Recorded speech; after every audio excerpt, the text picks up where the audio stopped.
सोचिए एक ऐसा शो जहां कैमरास हर जगह हैं, पूरी दुनिया लाइव देख रही है और रूल सिर्फ एक है, मरो या मारो जाओ। ये कोई फिल्म नहीं, ये सच है। रात का वक्त था और दुनिया के सबसे खतरनाक कैद खाने की ऊंची दीवारों के पीछे एक ऐसा शख्स बैठा था जिसकी आंखें मौत से भी नहीं झिझकी थी। उसका नाम था पेट्रोव और उसे मौत की सजा सुनाई जा चुकी थी। उसी रात पहरेदारों ने 3 खतरनाक कैदियों को उसी सेल में ढकेल दिया, लेकिन जब पेट्रोव उठ खड़ा हुआ तो खामोशी छा गई। एक ही लम्हे में सब बदल गया। पहले वाले पर एक ऐसा मुक्का पड़ा जैसे पत्थर ने पत्थर को तोड़ा हो। हड्डियां चटक गई। दूसरा दीवार से टकराया। तीसरा भागना चाहता था, लेकिन दूर दूर तक कोई रास्ता न था। दूसरी तरफ एक चमकते हुए कंट्रोल रूम में केविन अपनी कुर्सी पर झुका बैठा था।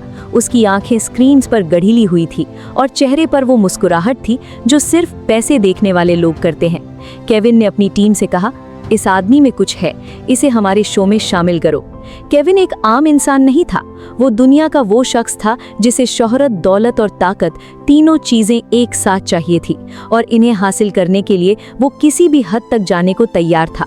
उसका कैमरा एक्सपर्ट लाओ एक खामोश और तहजीब याफ्ता इंसान था जिसने बता दिया कि उन्होंने इस जजीरे के हर कोने में 70 कैमरे लगा दिए हैं। हर पत्थर के पीछे, हर दरख्त की शाख पर, हर अंधेरी टनल में सब कुछ रिकॉर्ड होगा। और केविन ने सिर्फ इतना कहा कि मुझे एक भी जगह ऐसी नहीं चाहिए जहां कैमरा ना हो।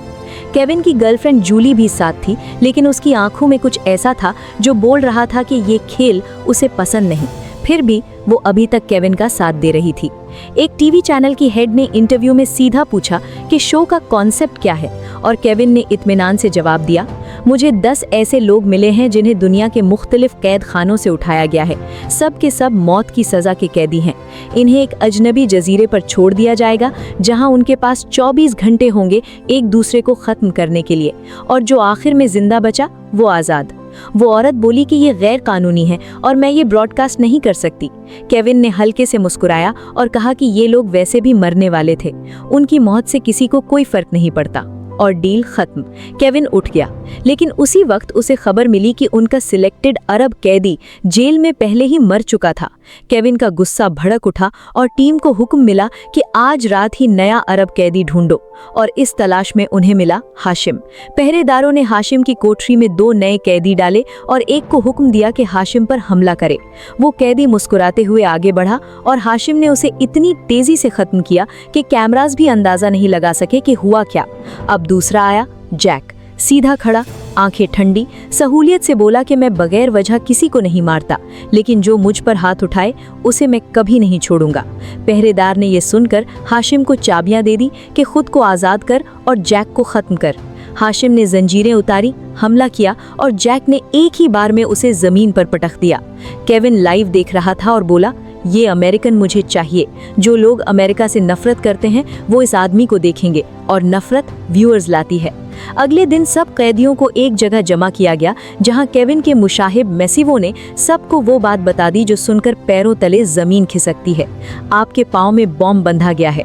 अगर कोई वायर काटा तो मरोगे। अगर चिप निकालने की कोशिश की तो सिर्फ 5 सेकंड में मरोगे, और 30 घंटे बाद ये बॉम्ब खुद ब खुद फट जाएगा।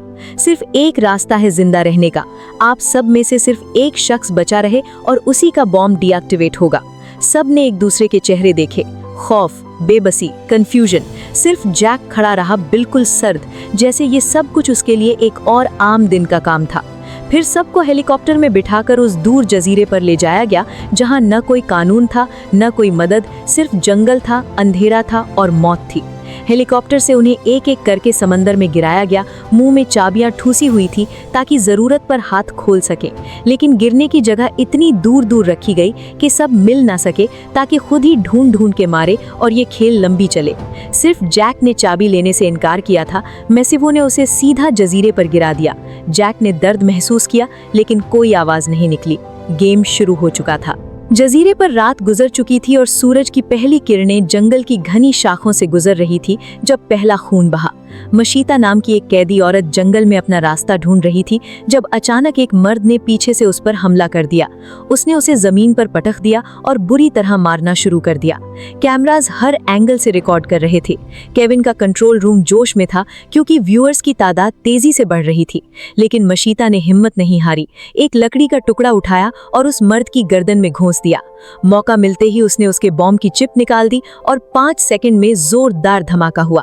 पहला एलिमिनेशन हो चुका था। केविन की टीम ने चीयर्स की और एक टेक्नीशियन ने बताया कि 5 मिलियन लोग ऑलरेडी लाइव स्ट्रीम ज्वाइन कर चुके हैं। केविन ने मुस्कुराते हुए कहा कि अभी तो कुछ नहीं देखा, थोड़ी देर में पूरी दुनिया देख रही होगी। लेकिन जूली, जो पहले केविन को सपोर्ट करती थी, ये सब देखकर अंदर से टूट गई। उसे समझ आ गया कि ये सब इंसानियत के खिलाफ है। लेकिन केविन के लिए स्क्रीन्स पर सिर्फ एक चीज थी। व्यूअर्स 5 मिलियन से 25 मिलियन पर पहुंच गए थे और नंबर्स अभी भी बढ़ रहे थे। जब माइकल वापस मैक्सिकन के पास आया तो वो किसी तरह वहां से भाग चुका था। दूसरी तरफ लियाना ने अपने ही बॉम्ब की चिप निकाल ली और खुद को खत्म कर लिया और जजीरे पर रात दोबारा उतरनी शुरू हो गई।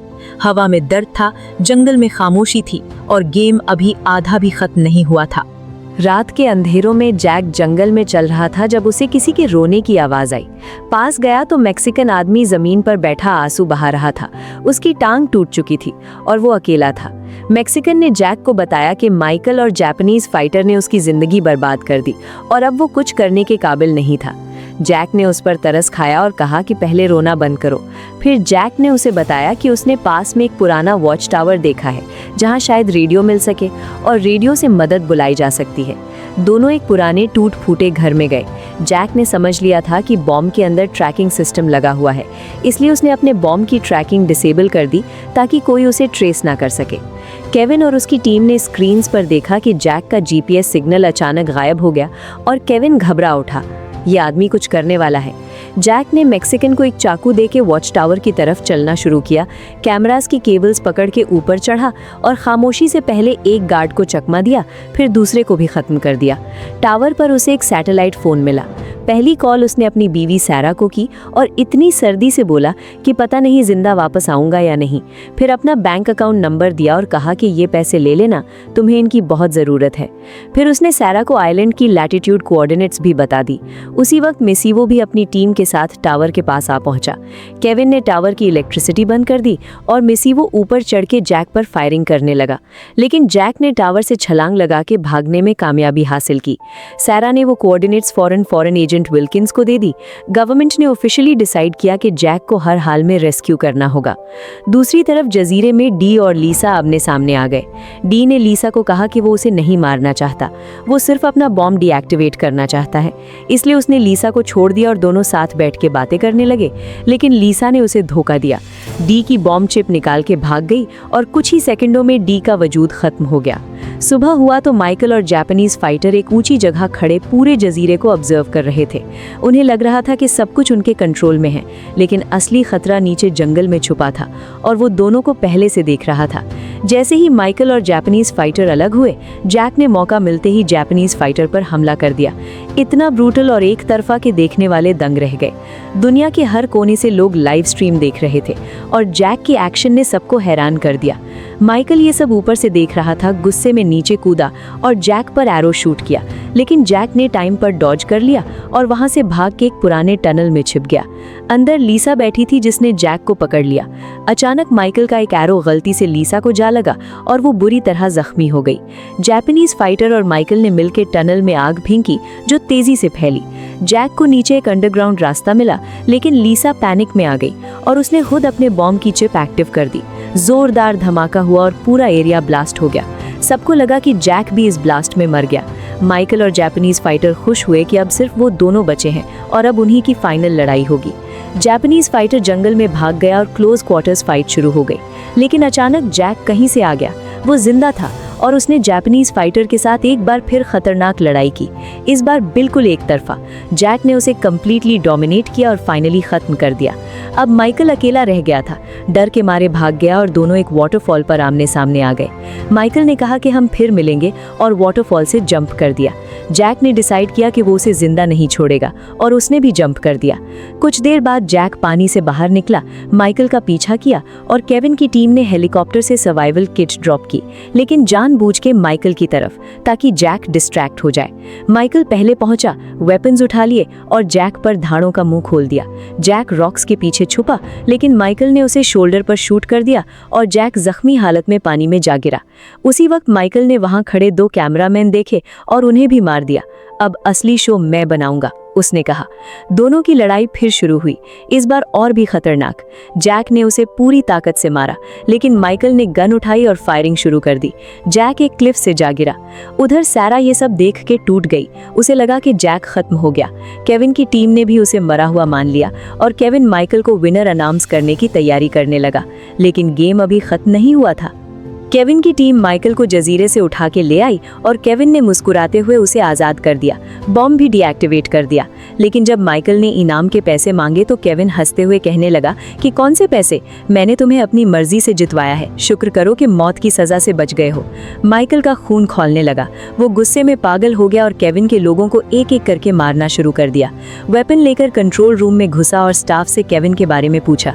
जब उन्होंने झूठ बोला तो माइकल ने एक एक करके सबको खत्म कर दिया और पूरी टीम कुछ ही देर में तमाम हो गई। लेकिन इसी वक्त एक हैरान कर देने वाला ट्विस्ट हुआ। जैक अभी भी जिंदा था। वो पानी से बाहर निकल आया, बुरी तरह जख्मी और कमजोर, लेकिन जिंदा, और किसी तरह केविन के हेडक्वार्टर्स तक पहुंच गया। वहां उसने देखा कि गार्ड्स मरे पड़े हैं और वेपन्स बिखरे हुए हैं। जैसे ही उसने एक वेपन उठाया, केविन और मेसिवो ने उसे देख लिया और मारने की धमकी दी। मेसिवो आगे बढ़ा, लेकिन जैक ने एक ही लम्हे में उसे उल्टा करके खत्म कर दिया, मगर केविन वहां से भाग गया। इसी दौरान माइकल जूली के पास पहुंचा और केविन की लोकेशन पूछी। उसी वक्त जैक भी वहां आ गया।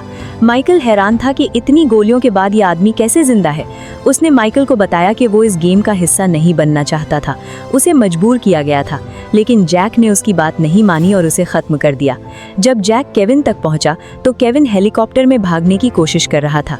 जैक ने उस पर फायरिंग की, लेकिन कोई फायदा नहीं हुआ।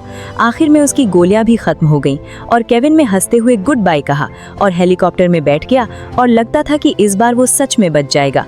लेकिन उसी लम्हे जूली आ गई। उसके हाथ में माइकल का वो ब्रेसलेट था जो कंट्रोल रूम में पड़ा था। जैक ने उस ब्रेसलेट की चिप निकाल के हेलीकॉप्टर के अंदर फेंक दी। केविन ने उसे निकालने की कोशिश की, लेकिन वक्त नहीं मिला और एक जोरदार धमाके के साथ हेलीकॉप्टर आसमान में फट गया। केविन उसी में खत्म हो गया। उसकी दौलत, उसका शो, उसकी तमाम ख्वाहिशात सब एक ही पल में राख हो गईं। और दूर से फटती हुई दुनिया, जलता हुआ हेलीकॉप्टर, बिछड़े हुए लोगों की चीखें, सब कुछ पीछे रह गया। जिंदगी फिर से शुरू हो गई थी। यार सब्सक्राइब बटन को दबा दो, क्योंकि मैं तुम्हारे लिए दुनिया की सबसे खतरनाक कहानियां लाती रहूंगी।